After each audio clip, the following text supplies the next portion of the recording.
The moon hung low and heavy over Blackwater Ridge, a pale, watchful eye casting long, skeletal shadows across the dusty streets.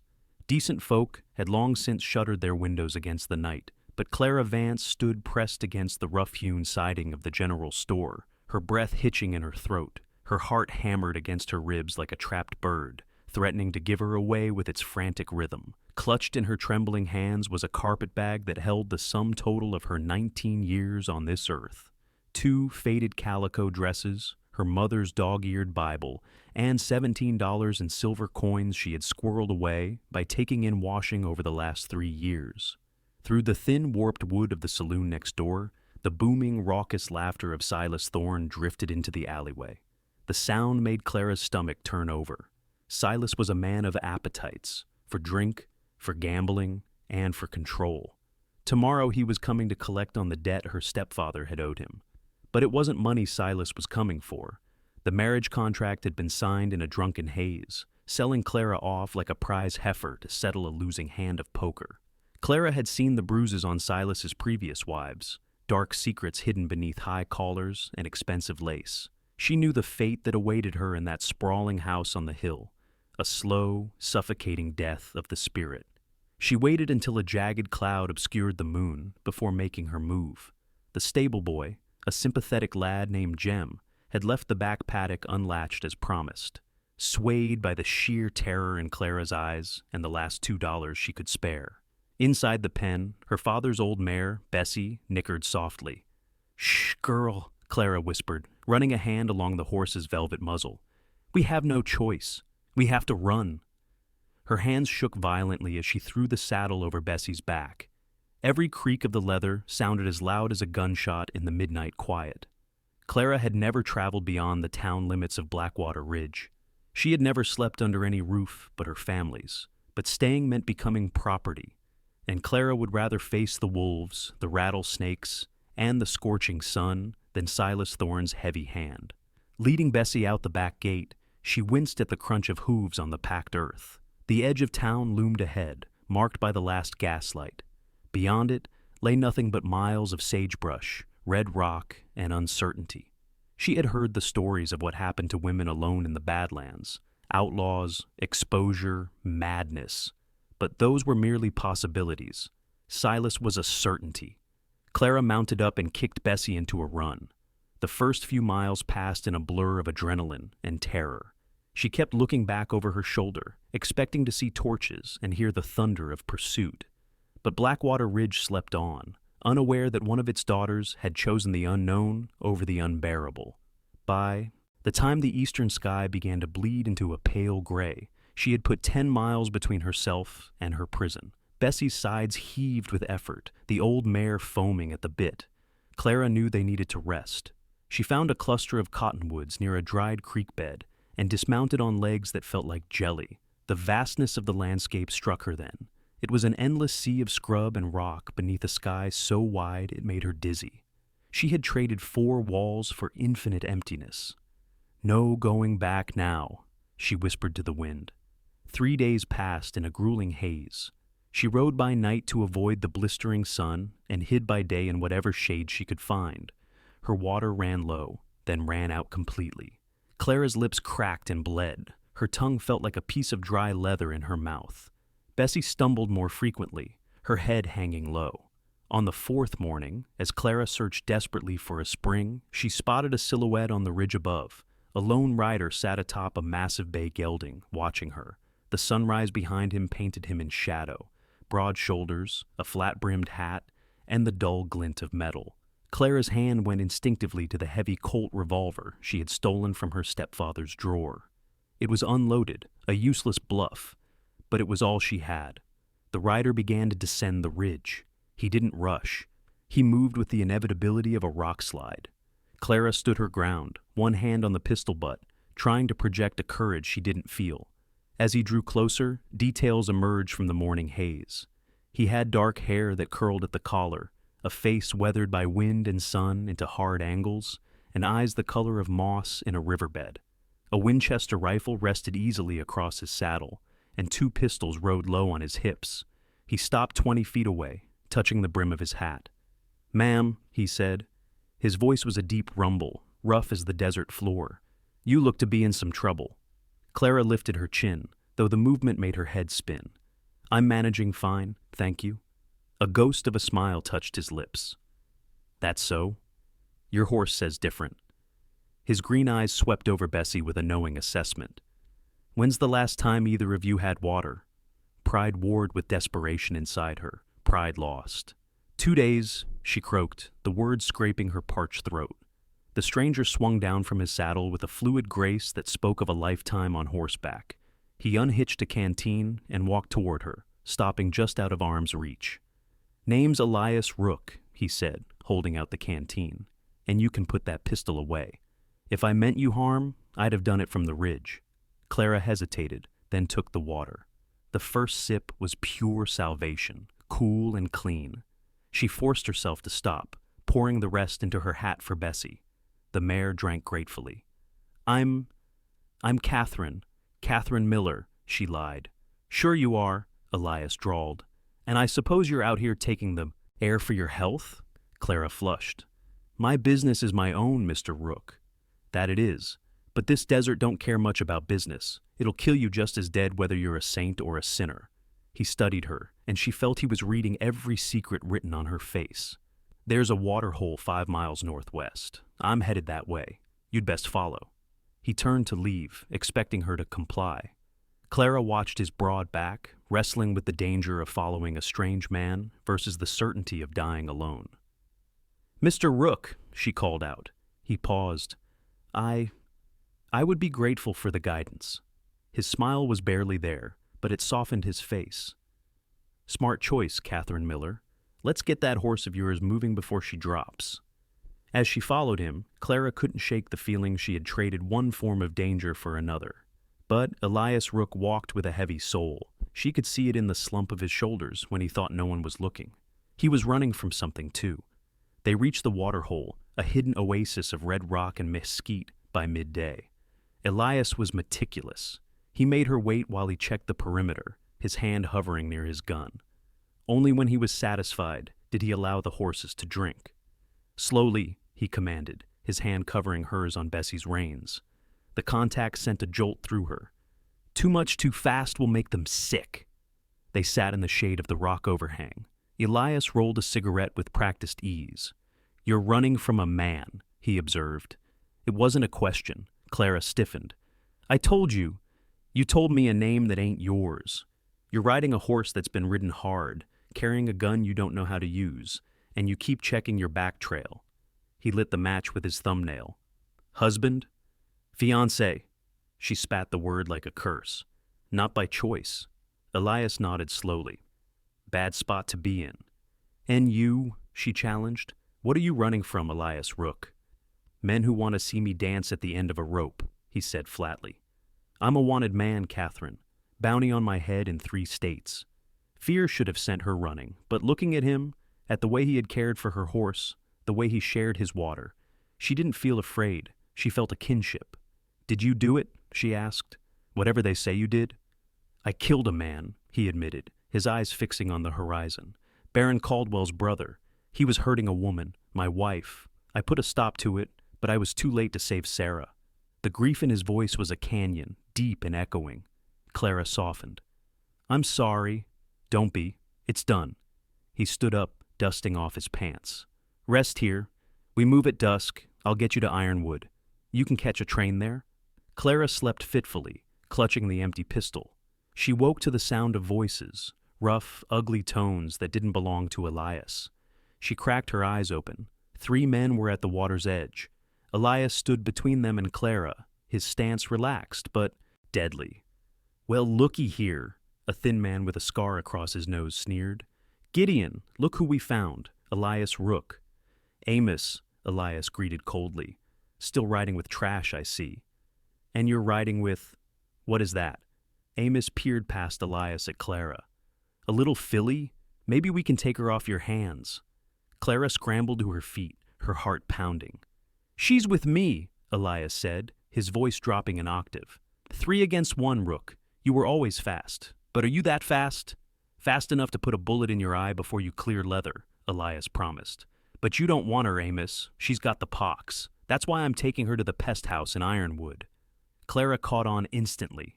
She let out a hacking, wet cough, doubling over and swaying. Water, she moaned, scratching at her arms as if they burned. Amos recoiled, stepping back toward his horse. The pox? Highly contagious, Elias said smoothly. But if you boys want to share a saddle with her, be my guest. Let's go, Gideon urged, looking terrified. Ain't no bounty worth dying of the rot. The three men mounted up and galloped away, casting fearful glances backward. As the dust settled, Elias turned to Clara. The pox? She asked, arching an eyebrow. First thing that came to mind. He was already saddling the horses. We need to move. They'll figure it out eventually. That night, they rode hard. When they finally camped, the air between them had changed. He had protected her. She had played her part. You need to learn to use that gun, Elias said, breaking the silence. If I hadn't been awake, will you teach me? He looked at her, really looked at her, assessing the steel in her spine. It ain't a game, Catherine, or whatever your name is. It's Clara, she said softly. Clara Vance. Well, Clara Vance. Get some sleep. School starts at dawn. The next few days were a blur of lessons. Elias taught her how to hold the heavy Colt so it didn't break her wrist. He taught her to squeeze the trigger, not pull it. He taught her to read the land, to see where a lizard had scurried, to find water in the crook of a rock. Bullets are precious, he told her, adjusting her grip. His hands were rough but gentle. Don't shoot unless you know you'll hit. And don't hit unless you're ready to kill. One evening, as she sewed a tear in his shirt by the firelight, she asked him, Why help me? You could travel faster alone. Maybe I'm tired of being alone, he murmured, or maybe you remind me that not everything in this world is ugly. The moment stretched, charged with an electricity that had nothing to do with the coming storm. Clara reached out, her fingers brushing the scar on his hand. He didn't pull away. You're a good man, Elias Rook. I'm a killer, Clara. You're a protector. There's a difference. They were 2 days from Ironwood when the sky turned a bruised purple. The wind picked up, smelling of ozone and wet earth. Storm's coming, Elias warned. A bad one! We need high ground. They pushed the horses toward a rocky outcrop, but the heavens opened up with a violence Clara had never seen. Rain fell in sheets, turning the dry wash into a roaring river of mud and debris within minutes. Flash flood! Elias roared over the thunder. Climb!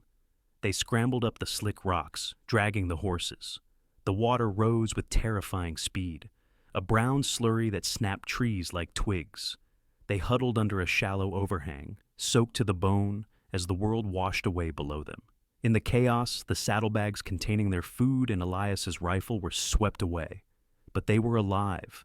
Elias held her close through the shivering night, his body warmth the only thing keeping the cold at bay.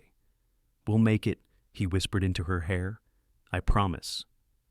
When the water receded, the landscape was changed. They were tired, hungry, and footsore. Bessie had gone lame. They walked for miles until they saw the smoke of a chimney. It was a small homestead tucked in a valley. The Millers, an elderly couple with kind eyes, took them in without question. They gave them hot stew, dry clothes, and a soft bed. For 3 days, they stayed there, working to pay for their keep. Clara gathered eggs and mended fences. Elias chopped wood and fixed the barn roof. It was a glimpse of a life they could have had in another world, a quiet, domestic peace. On the third night, Clara found Elias on the porch, staring east. We have to leave, he said. Baron Caldwell won't stop hunting me, and Silas won't stop hunting you. I know, Clara said. She stood beside him, shoulder to shoulder. But I'm done running, Elias. He turned to her. What are you saying? I'm saying we don't go to Ironwood. We don't get on a train and look over our shoulders for the rest of our lives. Her eyes were hard. We go back. We finish this. That's suicide, Elias hissed. Caldwell has an army. And you know how he thinks. You know his compound. She took his face in her hands. You taught me to fight, so let me fight beside you. Elias searched her face, looking for fear and finding only resolve. You're a stubborn woman, Clara Vance.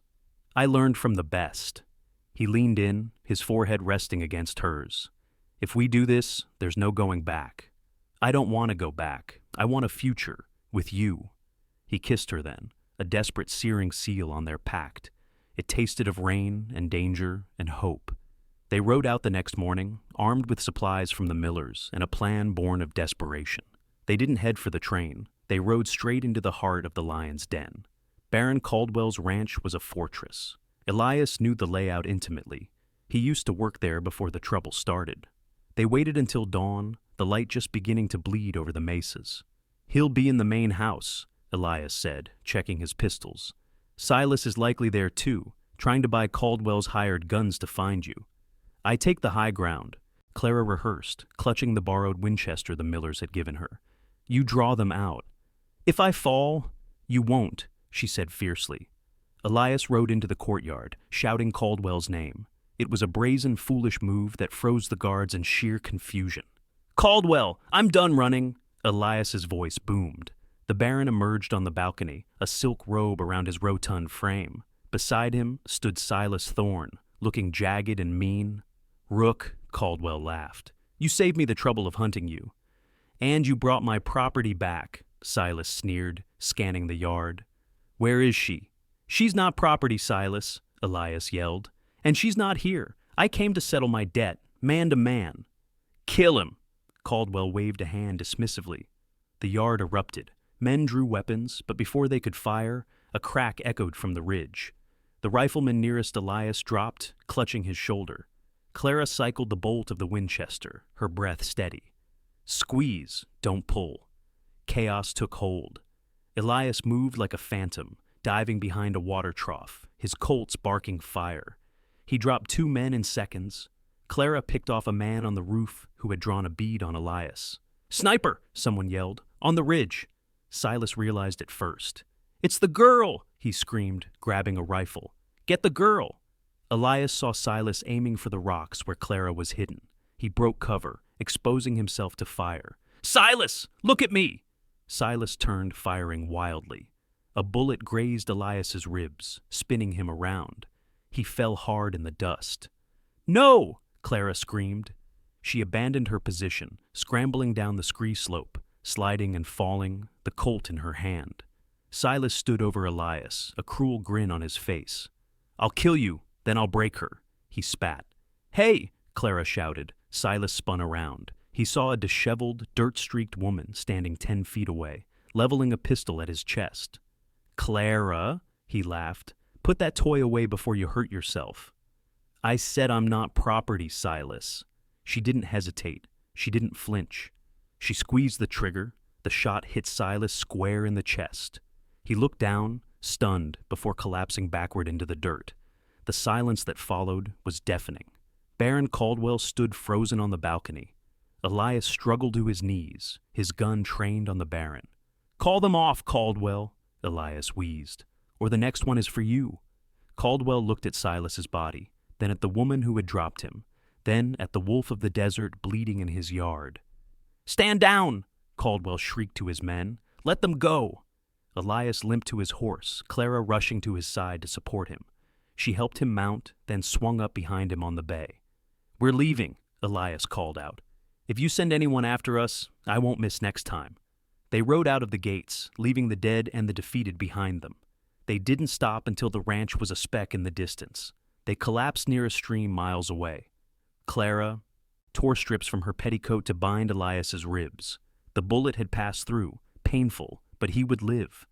"You came down," Elias rasped, wincing as she tightened the bandage. "You gave up the high ground." "I couldn't let him hurt you." Elias reached up, his hand cuping her cheek. "You saved me, Clara Vance. We saved each other." They sat there as the sun began to set, painting the sky in brilliant oranges and purples. They were battered, bruised, and broke, but they were free. "Where to now?" Clara asked, resting her head on his good shoulder. "West," Elias said. "Past Ironwood. There's land in Oregon, good timber, green grass." "Sounds like a good place to build a house," she smiled. "Maybe raise some horses? Maybe raise a family." Elias kissed her forehead. "I love you, Clara." "And I love you, Elias." The desert stretched out before them, no longer a wasteland, but a path to a new beginning. They had walked through fire and flood, faced down devils and tyrants, and come out the other side with their souls intact. They mounted up, two silhouettes against the dying light, riding not away from their past, but toward their future. Thank you so much for reading this tale of the Wild West. If you enjoyed Clara and Elias's journey from desperation to freedom, please consider supporting the channel. We pour our hearts into bringing these stories of the American frontier to life. Here is what you can do next. Subscribe to the Dust and Legends channel so you never miss an adventure. Hit the like button if you cheered when Clara took her shot. Comment below. Tell us, would you have chosen to run to safety or turn back and fight like Clara did? We love reading your thoughts. Until next time, keep your powder dry and your eyes on the horizon.